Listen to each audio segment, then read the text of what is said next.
Here I am live on Instagram and on Facebook.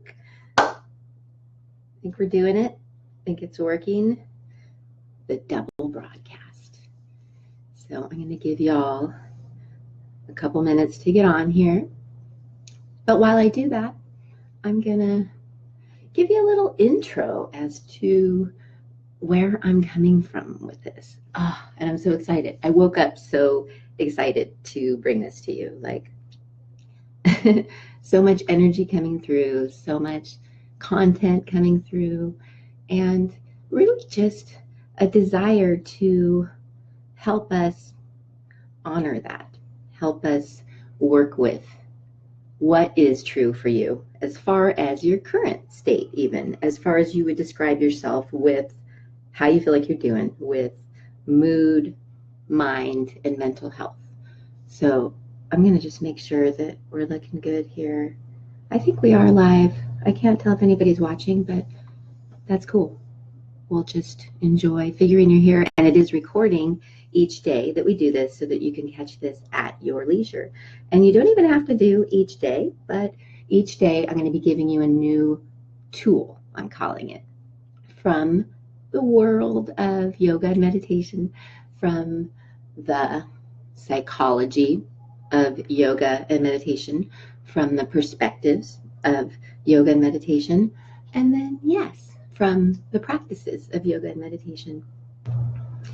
But I do want to start with, yes, first of all, honoring that this is such an important and even tender subject, isn't it? So I just want to be very clear that I want to respect and honor that we all have our own beliefs about this even, and experiences with it. And this is all about really honoring whatever's true for you, but helping you work with whatever's true for you. And yes, shift and lift what you can feel like is true for you in your mood, in your mind, and in your mental health, for sure.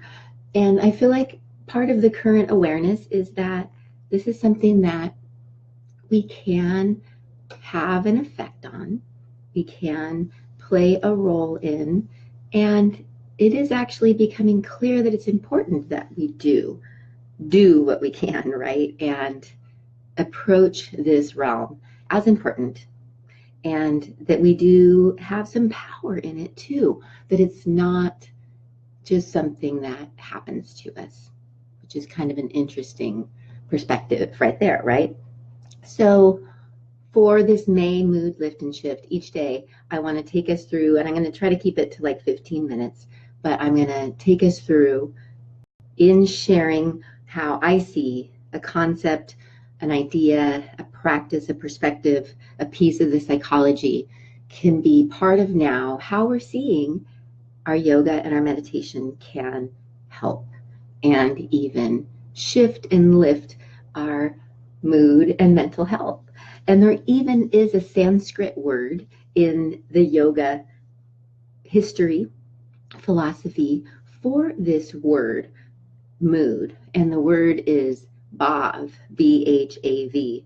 And part of what we get from yoga, and this is going to be one of the tools, but I'm going to bring it up already because it's hugely important in how we're addressing mood, mind, and mental health as people coming from a yoga, more like meditation perspective, is that it's all energy. So right away, that word bhav has to do with mood being an energy and even a vibration. So this is how we get to address mood, mind, and mental health, which may be really different than the way that we have been doing it, than the way Western approaches have been handling it. And to me, it gives us even more of a power, and it's exciting how we can play with what's possible with approaching mood as being about energy, and even mind and mental health being about energy. And like with all forms of energy, there is something called momentum that starts to build up.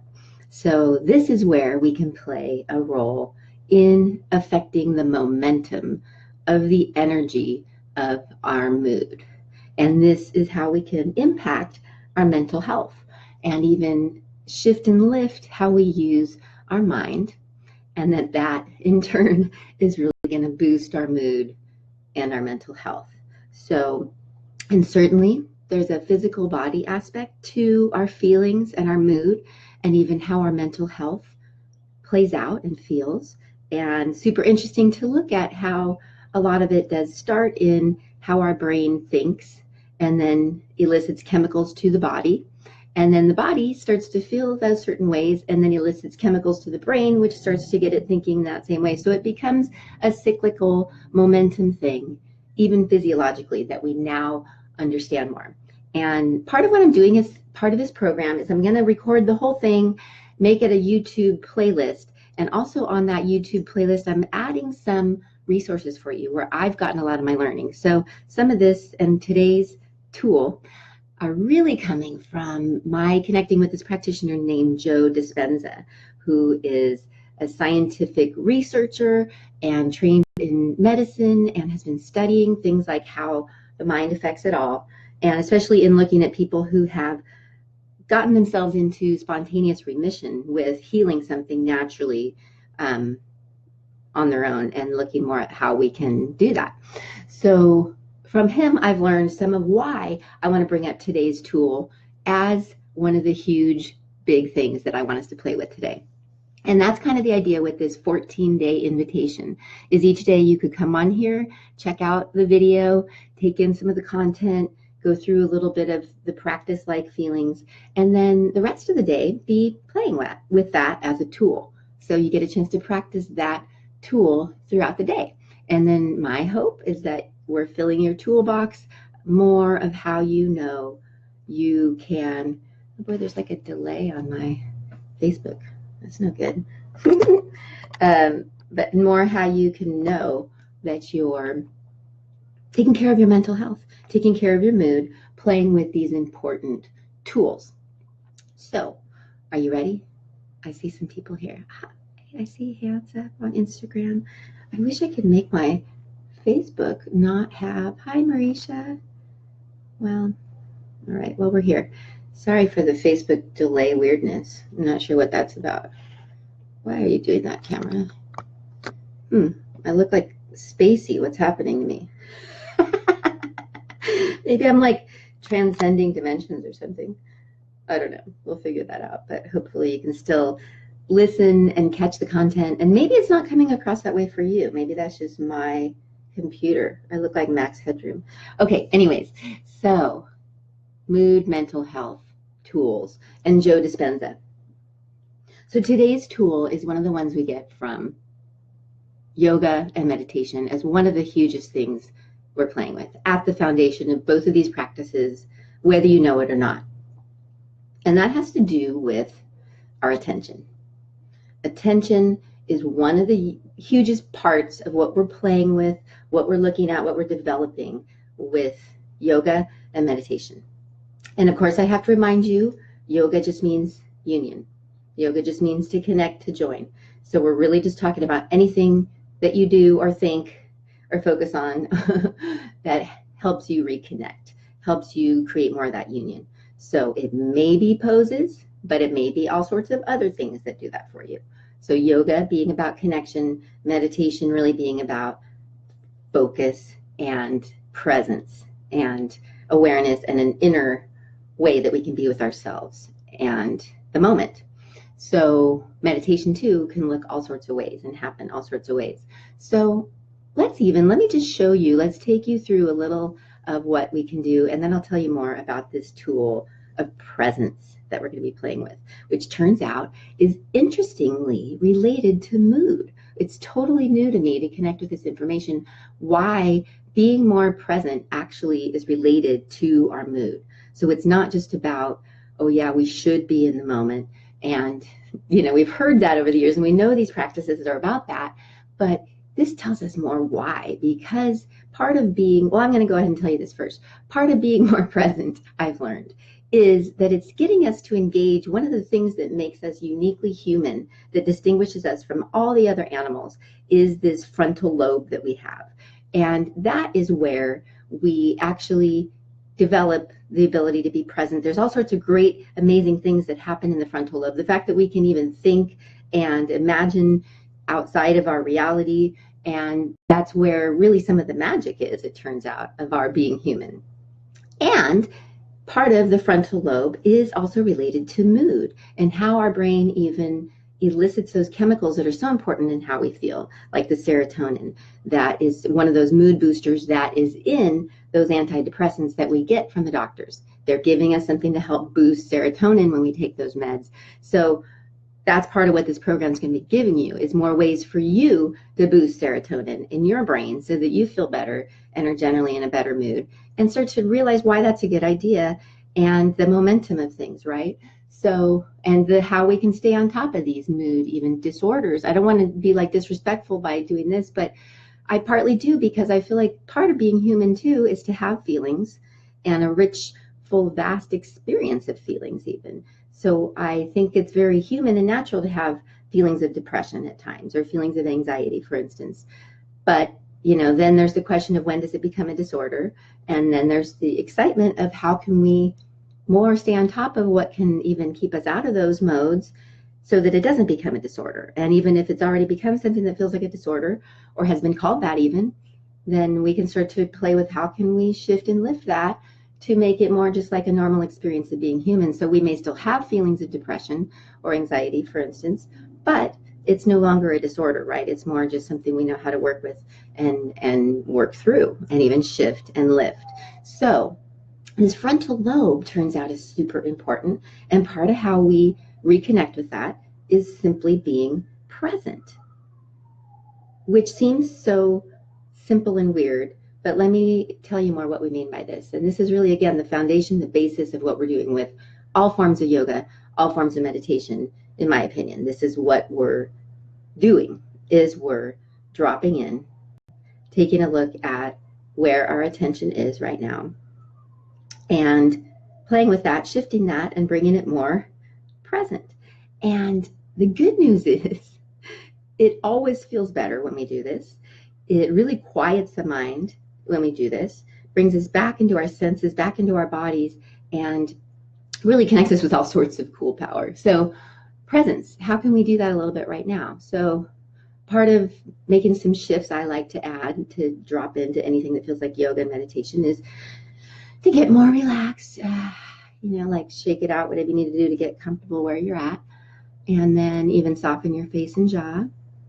And things like relaxation are a tool that we're going to be looking at more. But right now, just play with that to help us get into presence.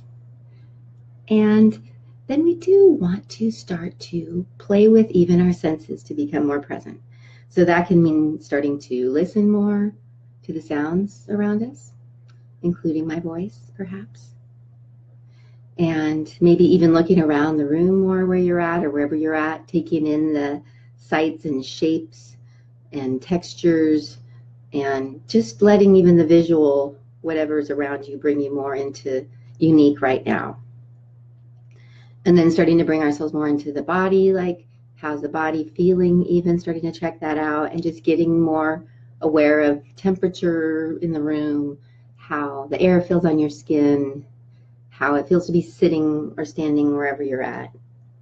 So just using our senses to become more present and observing, and now starting to see how we're starting to play with our attention, like choosing to listen more, choosing to feel more, choosing to be in this moment more, right? In those simple ways.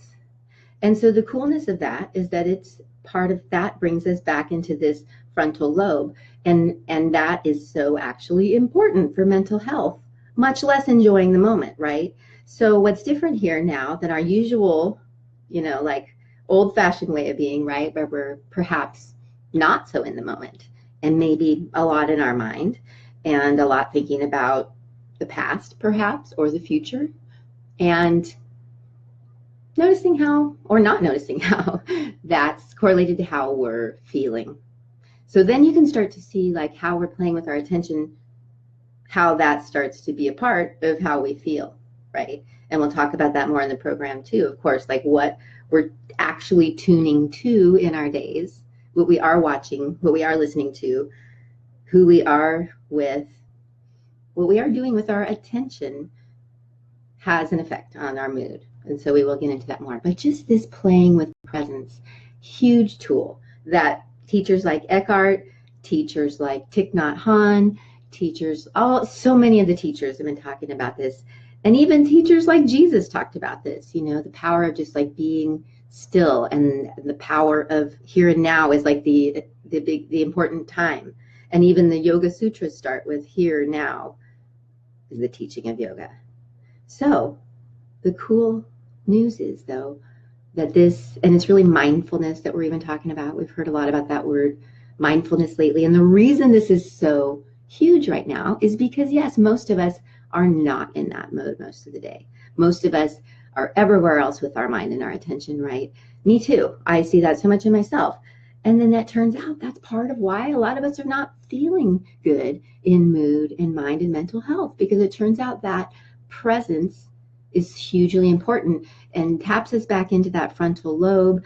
And that's really important in some of even those mood boosting chemicals. And so it's huge and important, and no longer just like some luxury and just for those of us who are interested in enlightenment or consciousness, but like, oh my gosh, it has to do with, I think, why so many of us are feeling so out of whack, because we're just have forgotten about being present. Now, probably the younger you are, the more present you are, right? Kids and babies, completely present. And that's part of the magic of hanging out with beings who are completely present. Or animals really bring us into the present, right?